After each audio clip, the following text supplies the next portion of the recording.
Oh shit, Ryan Ridley's here. Ryan Ridley!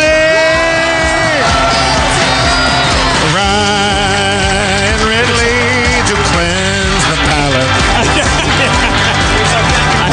haven't seen it. Hey! Hi! You guys doing a podcast here?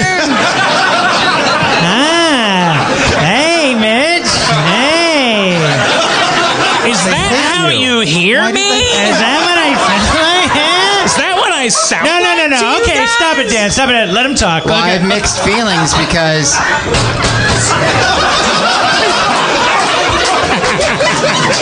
I'm hurt by the insult, but I feel like, well, it's a laugh of recognition. Right. They know my voice well It's enough good to to be know an when it's icon. being mocked. Exactly. Yeah. So I'll take it. All right. Very sporting. I love when nerd eat nerd. But do you do other voices? Can you do like a macho? I could do. Can I butch it up? Is that what you're asking? Yeah. You know, when I'm on a date. Yeah. You know, when I'm on a date, I start to take it down a few. You know. So it's a volume. It's volume related. How's the dating life going, Ryan? You're my most single. No, just. How did they interpret it? What was is he? I just mean you're the guy I know the most that does the most Tindering and bindering and bumbling. Don't try to act shy when your ass is on Tinder already. Not the most desperate, just the most active is what you're saying. Yeah. Yeah. It's all right. Yeah. Cody introduced me to a term. What's it called? Dinks. You just introduced me to I8. We didn't. She didn't coin it. She heard it from one of her friends, but it's like, oh shit, doesn't matter. Jesus, fuck! He almost killed Spencer! Sorry. Maniac! Dinks is dual income, no kids. It's like couples that have opted out of the whole biological perpetuation of this experiment. We're done. But it's like, because it's like you go to a dinner with another couple, they had to get a sitter, and you're like, we got the creme brulee, and they're like, Dinks money. Because it's like being a gay couple. It's like you both. There's nothing but income. Oh, great. I'm not saying gay people can't adopt and settle down and go broke themselves. I'm an advocate of them doing that. I don't know why they want to, but... Are you asking if I hope to become a dink? No, I just want to know what adventures are going on. Like, you're the guy that I run into. I go, what's going on? And then you'll go like, oh, I swiped left instead of right, and then this person came in at a hockey mask and whatever. You'll like this. I caught something. You'll like this. Here we go. Yes! All right. Has anyone ever heard of a little dating app called Raya? Sure. No. I got on it! Wait, that's the one for famous people? You have to be. You have to be kind of famous. The fact that only you know even what it is means it's special. It's working. It's working. What is it? Right. What is it? Tell me. It's an exclusive dating app. Well, I don't know. For attractive idiots in LA and the world over. None of this adds up. No, what you're asking, I can tell, Spencer. I'm not how did you get on? You got to tell them what it really is. You got to use the full description of what it is. Well, how would you describe it? It's a dating app that's secret for like famous people. But it's not. And this motherfucker just gave it away. Which means he's not going to be on it tomorrow. No, listen. You can know where the palace is, but you're not going to get over the moat. But that's awesome because that means that you had enough famous people to rep you, because you got to get other famous people to rep you so you can get. Yes, you shut your ass up. Yes. No. Shut up. No. There's only two guys on it. It's Ryan and Seth Green. So who are you dating now? Like, can I explain? Counter to Brandon's theory, I applied. I was put on the waiting list for at least a year. Most of my people didn't have to wait. I was whining and complaining. You could have spent that year going out in public and being interesting to women. All right. Come on. Obviously, I did that too. Come on. Obviously. Well, But do they say make your case, do they sir. say Make your case. If Max Landis dies, we'll call you. Like in other words, Max Landis is on that shit. They don't say anything, so I broke out my greatest tool. Yeah, which is Max Landis. I Googled the customer service number and I complained that I wasn't on yet. And the next day I was approved. So famous. Wow. Talk about famous. their customer service. Customer service. My mom bought these cool points for me. Super famous. You're famous for being the best HR troll of all time. And who was, by the way, who was the customer service rep? Was it like I don't know, game show host or something? Or like, are they all famous? Is everybody just it was like season 2 of the Real World? They didn't respond. They just approved. Can we go through what that call was like? Hi, it's Ryan Ridley from Family Guy. Wait, why is he? Hello. This is Ryan. This is Raya. I'm also on Family Guy. And we're calling just about your trouble ticket. It was empty, but we're calling you back. Rob, are you playing me? No, you're playing you, dude. Just want to let you know this is quality control. Your call is being monitored by me, Max Landis. Sorry, I'll be listening in on this. Well, listen, I want the opportunity to have sex with famous women. Okay. So fame is an important quality. I get it. I mean, it's intoxicating. But aren't you worried that you'll be like, forgive my language for a moment, but A lot of people on this call.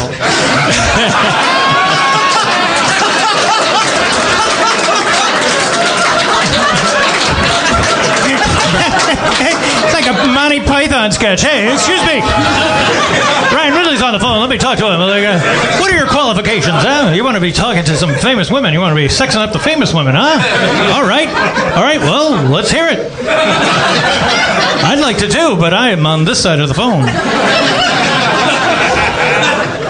aren't you worried that like partway into your scoring with a famous lady, like I'm assuming that's how it works. Like you're going down on a famous woman in bed, and you just hear her going through her phone up above because she's like, well, let's make sure he's famous enough, and then Carrie, and then she's like, what does a blue asterisk mean? And you're like, gulp.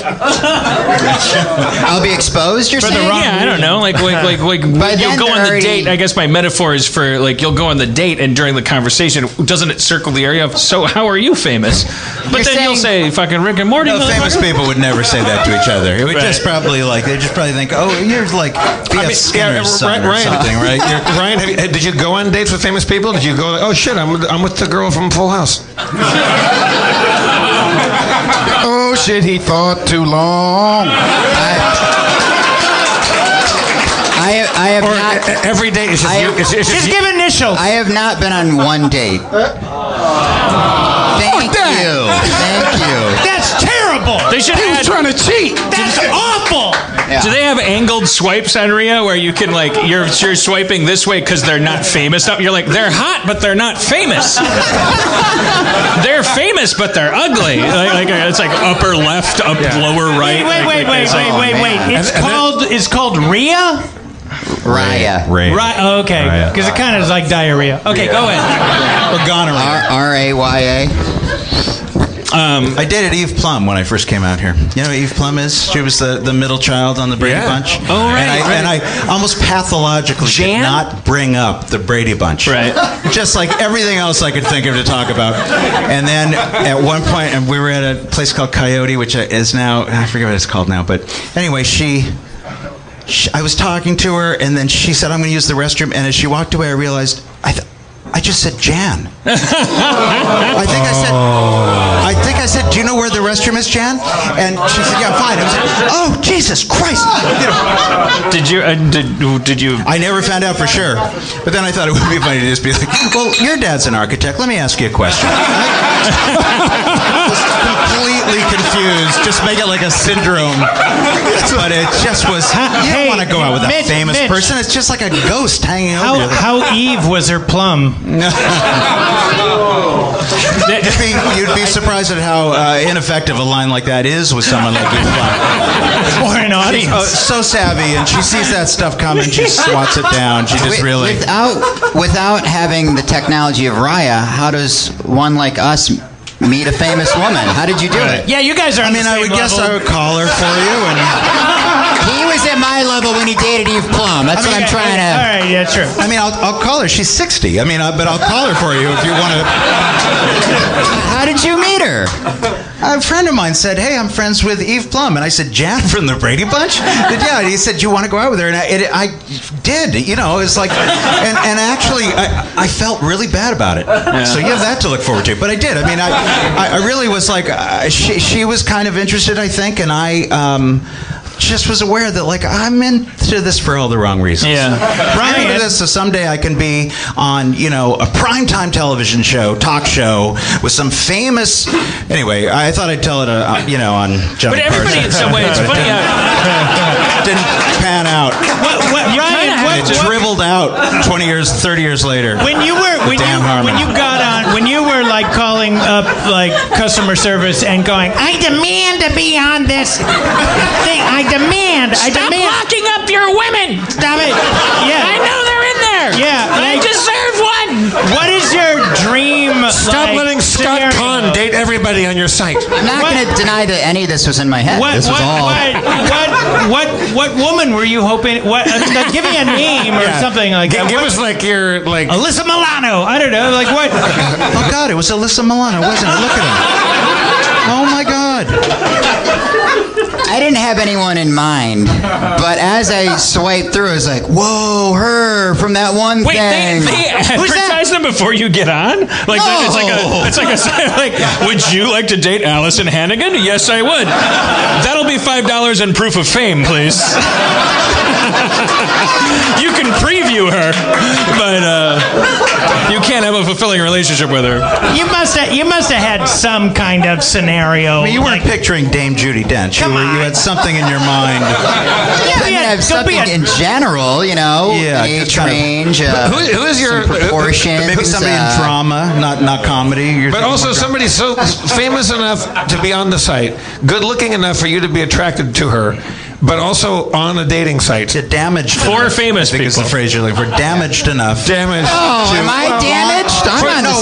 It's the fame part. Maybe she's just been hurt too many times and she wants to fucking try new things. I'm not going to mess around this time. I just want somebody famous, and then it's good.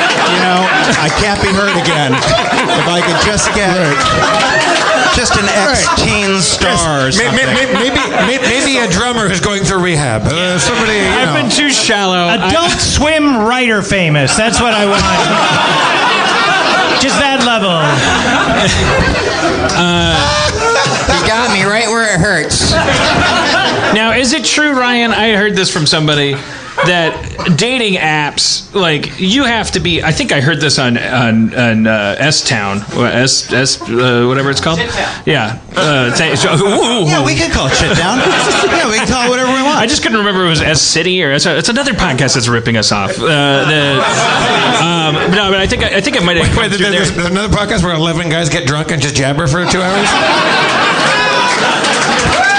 It's not far from that, but if one of us would, but anyways, the idea is that you can't for the duration that most people are single, it doesn't.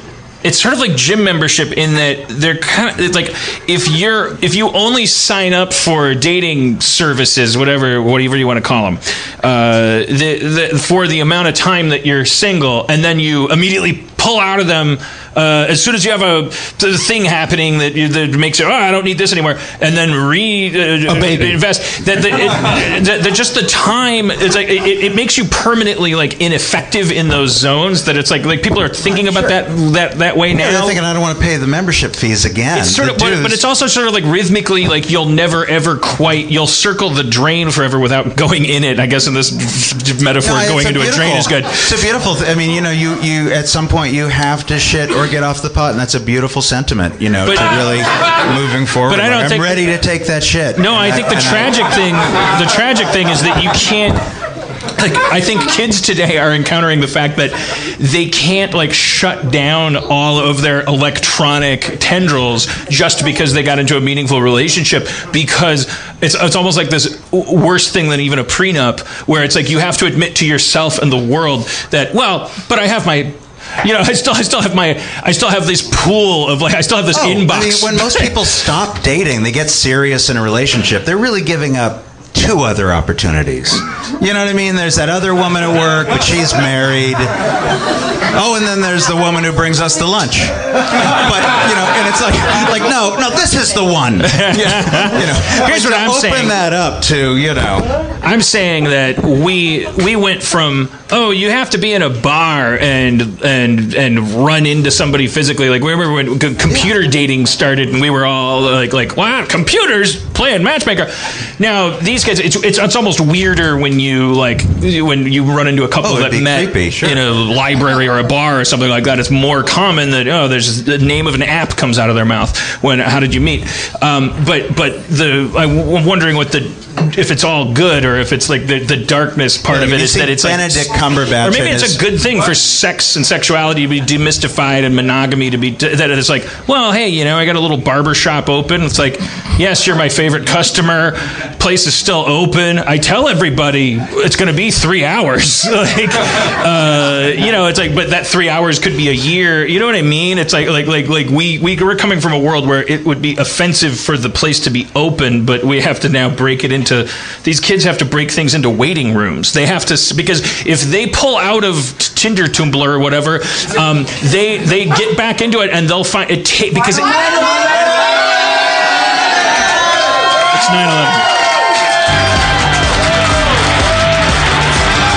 Our crowd is full of terrorists.